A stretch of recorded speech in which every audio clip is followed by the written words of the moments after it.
Hi, this is Laura from LiveVisions.com, and I wanted to give you some information on the seventh house and marriage partner. So whatever marriage you're on, first, second, third marriage, they're always going to have a flavor of the first marriage partner, because the seventh house ruler, the very first marriage partner in your chart, is going to kind of cast a flavor on all the types of partners you have. The second marriage partner is seen by the ninth house, the third marriage partner is seen by the 11th house, and the fourth marriage partner, the first house, and so on. So you want to look at the appropriate house depending on what marriage you're on. Now, just so you know, whatever sign rules your house of marriage, this doesn't mean that the person's going to be that sign. I just want to clear that misconception. So if you have, Aries ruling your seventh house of marriage, it doesn't mean they're going to be an Aries, right? No. So it means that they're going to have attributes based on the sign that rules that house. And also, it also changes depending on the planets you have in that house, right?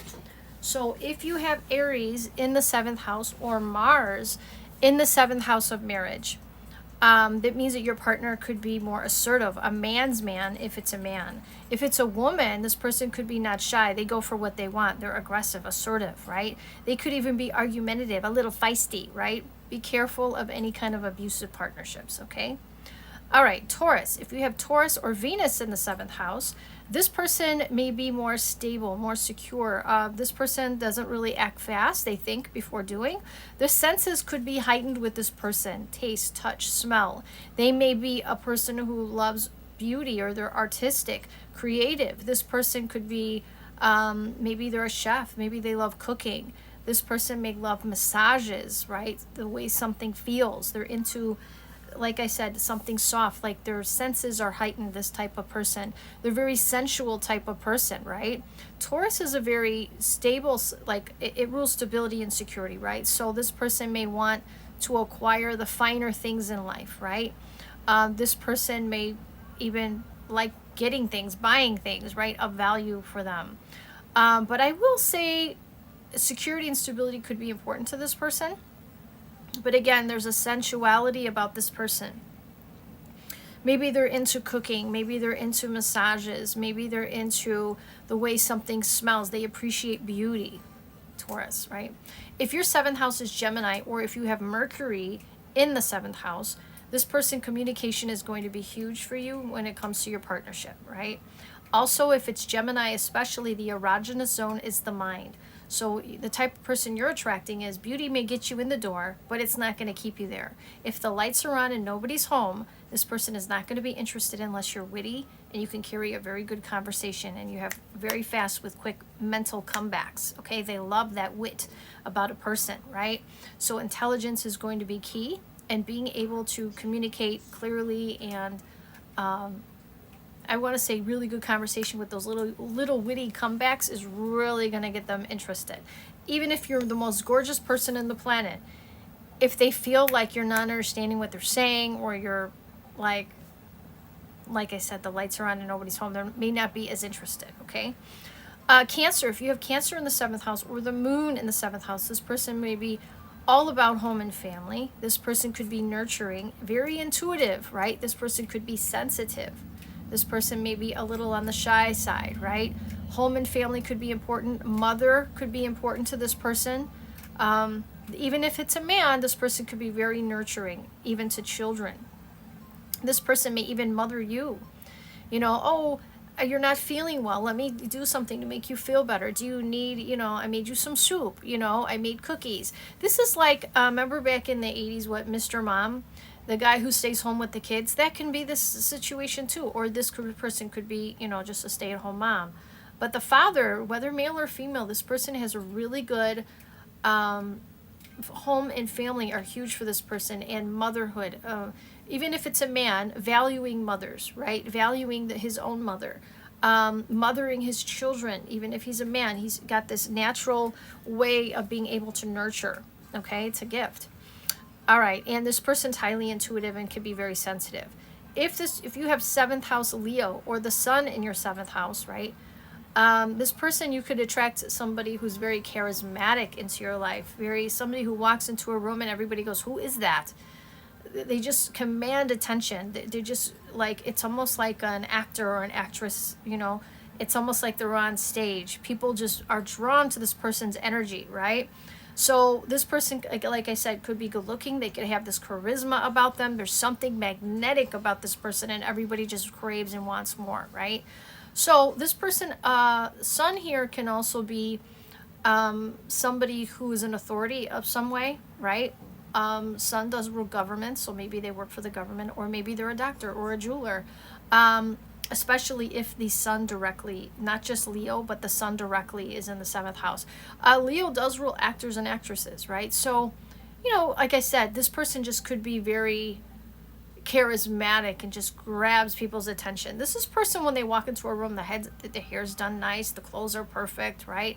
Everything, all that in the 9 yards, right? If it's a woman, her hair's beautiful, her makeup is gorgeous, right?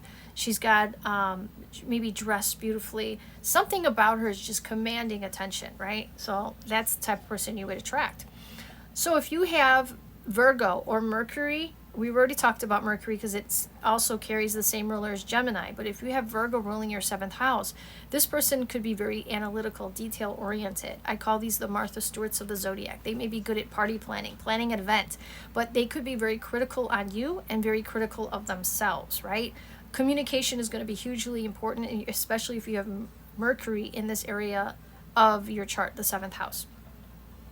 But Virgo on the 7th house can be an analytical, detail-oriented person. They're very good at analyzing, getting to the crux of a problem, right? So this person, like I said, could be more into details, more organized, and, you know, I want to say, you know, it's kind of like these are the party planners, these are the organizers, these are the person who like to fix, help, and save, okay? If you have your 7th house ruled by Libra or Venus is in the 7th house, your partner may be all about partnerships, right? Tact and grace will get you everywhere with this person. Think Lady Diana, right? If you're tawdry, tacky, you know, this need not apply, right? If you tell this person, you know, I want to get with you in the back of a car, an alley or something, they're like, it's not really classy. No, you know, they may not be into that. This person is going to be, you know, where let's go to a beautiful hotel, let's plan this out, let it be, you know, flowers and rose petals. Romance is going to get you everywhere. They're all about partnerships. They're all about class and grace and tact. They don't like confrontation. This person isn't going to be the type of person who likes to start a fight or an argument. They're going to probably agree sometimes, even if they don't agree, because just for the sake of the relationship, they hate confrontation, right? If you have 7th house in Scorpio or Pluto in this area of your chart, there could be a person, you could be drawn to somebody who's very sexual, intense, passionate. Be careful of power struggles and power plays. Somebody who's possessive or controlling. You need to be careful of this. But again, it could be this energy of me and you against the world, right? They're like this energy between the two of you and maybe want to be alone with you and the world is separate, right? And just be careful of that though, because it can border on possessiveness, controlling, and manipulation, right? All right, if you have your 7th house in Sagittarius or Jupiter in this area of your chart, you could fall in love with a foreign person from a foreign land, right? Your belief system could be huge to this person. Maybe they're spiritual, maybe they're religious. But also their philosophy and their belief system could be hugely important.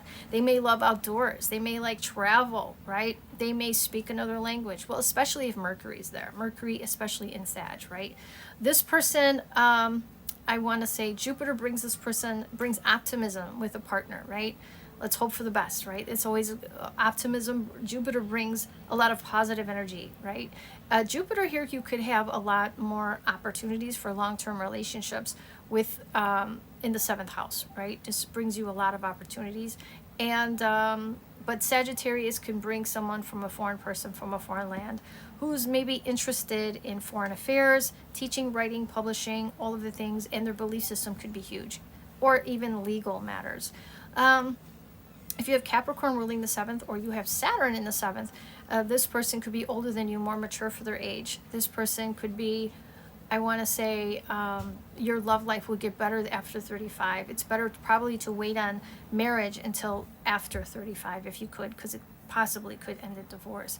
If you have Aquarius ruling your 7th, or you have Uranus in the 7th house, this person could be very different. You know, you could have an unconventional